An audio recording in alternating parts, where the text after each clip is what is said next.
Hello and welcome, everyone. This is Brian Smith with another edition of the Daily Night. And today I am coming to you from Jacksonville, Florida, where I'm going to discuss Grant Stevens, the tight end based out of Nease High School just south of Jacksonville. The reason I want to talk about the tight end specifically today is based on one thing. UCF needs better tight end play over and over again, not just one or two guys like they use now on a full depth chart. Stevens is the first guy that Coach Malzahn has had the opportunity, along with the rest of his staff, to really bring in. UCF fans should expect one, if not two, tight ends in this mold in any given class. Here's why. Stevens is a flex tight end, 6'4", 225. That's what he told me just this morning. That kind of player has the ability to be an extension of the receiving corps, while he can also be a part of the backfield as a fullback, as an H-back, or as an inline tight end, which I will discuss in a moment, in a traditional sense. Now, he's not 6'7", 260. That's fine. But what he can do is cause problems on the perimeter, and that's what most spread teams try to do. Catching passes, short routes, running over DBs that really don't want to tackle somebody as big as they are, and possibly the most important thing, being an extension of the offensive line, blocking in space, again, against smaller players that are 180 to 200 pounds, and he has the advantage. Screens are a big part of college football today, and tight ends oftentimes line up in a stacked formation. They always have an opportunity to block, whether it's a safety, a linebacker, or a corner. And again, most of the time, they're going to be the bigger guy. That's very important. That's how you pop big plays. DBs are not going to try to run through tight ends, and if they do, it's probably not going to work well very much at the time anyhow. So how much can UCF use these kind of players? Every play. And that's why Gus Malzahn has done it throughout his career. You will see on any given play one or two tight ends. It's rare that there aren't at least one of those guys out there, unless it's an empty situation going five wide and it's the last play of the half or something. Still, UCF has the ability to do that just like any other school. Why UCF traditionally doesn't do well at tight end, I have no idea, but don't look for that to continue.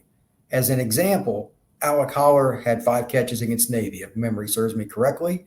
Those are the kinds of things that UCF fans should expect, not just something that's going to happen randomly. UCF needs that type of production. It's great to have Jalen Robinson.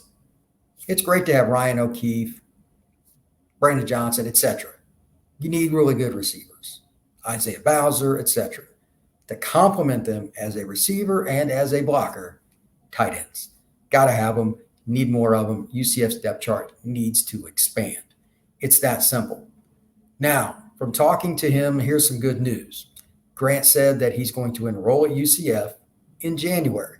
His objective is to reach 230 pounds. Additionally, he's also trying to learn more about inline blocking because he's been more of a flex tight end. And that's just basically an extended part of the receiving corps. A big guy.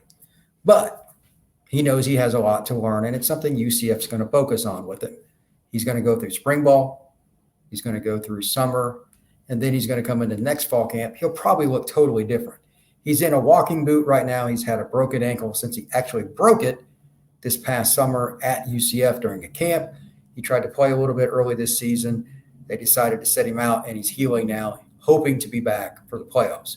With that being stated, his goal is still to stay as healthy as possible and then get to UCF. So what does he need to do between now and then? Just stay the course. He's a good football player. He's a good athlete. He's very lean. He has a good frame. He can weigh 240 and still be good in pass routes. He's going to be a very big problem for teams down the road because he's an athlete in space that is bigger than the guy trying to cover him. Sometimes it's just math. Grant Stevens is going to be good for UCF. With that stated, the question that ends segment 1 that has really intrigued me for a while, and I've never figured this out. Maybe a UCF fan can help me with this. If you do, please send me a message on Twitter or something, but this is just crazy to me. Name the last time outside of Alec Holler catching like 5 passes against Navy that a UCF tight end has had a game like that, where they were really targeted. A true tight end, not somebody that lined up there once in a while, a true tight end. When was the last time that happened? Maybe it was something recent and I'm unaware, but that seems to be the anomaly, and there's really no particular reason why. Moving forward, though, I can guarantee you that we're going to see a little bit more of it. So again, who was the last guy to catch like 5 passes or even a collection of them before the end of a game? 5 or more. I certainly don't know it, but at the same time, it's something that needs to happen, and here's why. Gus Malzahn's offense is going to use them more and more, and as UCF grows more into what Gus Malzahn has traditionally done, and of course Mikey Keene gets better, etc., and they have other players coming up like Thomas Castellanos, those guys are not only going to be important catching the ball, they're going to be important parts of all the things that go on in the offense on every play. And you just need depth. Guys get hurt. Guys need to come out of a game. It's a physical position with a lot of physicality in regards to blocking and taking on safeties and linebackers. A lot of big hits. They need depth. Right now, UCF's tight end depth is very, very minimal. I would say that even next year they could take 2 tight ends. Who knows? Depends on what happens this year. Maybe they bring in a transfer again. Unsure. Most importantly, UCF needs to do this consistently for Gus Malzahn's offense to really reach its full potential. There are only so many teams that can run 4 and 5 wide over and over and over again, especially in the red zone. Think about the touchdown that UCF scored to win the game against East Carolina. That play is as old as the game of football. Turn around, toss it to the running back. He takes 1 step horizontally, then it's north-south. Here I come. Guess what? There are extra tight ends in the game. What if UCF had been down another tight end? What if Howard sprained his ankle? You have to have numerous tight ends for Gus Malzahn's offense to work. They have been very fortunate this year at one position. I know injuries have been the bugaboo this year, and that's fair. But tight end has been pretty good. Now, if they can get to the point where they can play 3 and 4 guys, it doesn't have to be a ton of plays. It could be the H-back position. It could be flex tight end. It could be inline, where they have guys that can play different roles. Then Gus Malzahn's offense expands in terms of the playbook and what the opposing team has to prepare for. Right now, it's not as difficult. It's just not. UCF has injuries, I'll give you that. But when you have to prepare for teams formationally on every given play, it is super annoying. It takes up a ton of practice time for the other team. They hate it. And that's why teams try to do it. But again, you need a plethora of guys that can play and move in and out of the lineup. It helps if they can play multiple roles, but even if they're really good at just one spot, it still makes the other team think, go through more practice time, and make it more difficult when they play you on game day. UCF is not in that position right now. Grant Stevens is piece 1.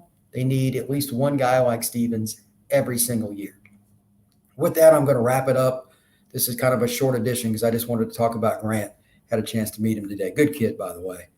Here's something to think about as we head into the weekend. It's an important game with Cincinnati. Can UCF be ball controlled, using tight ends, throwing short passes, holler? That's something I'm kind of curious about this weekend. It should be an interesting game because UCF is not going to just outscore Cincinnati. Desmond Ridder and all those guys, very talented. UCF needs to hit screens. They need to hit the short passing game. Alec Holler and anybody else, quite frankly, out of the backfield short passing game should be important. If you have any questions or anything, hit me up on Twitter. Everybody have a safe day.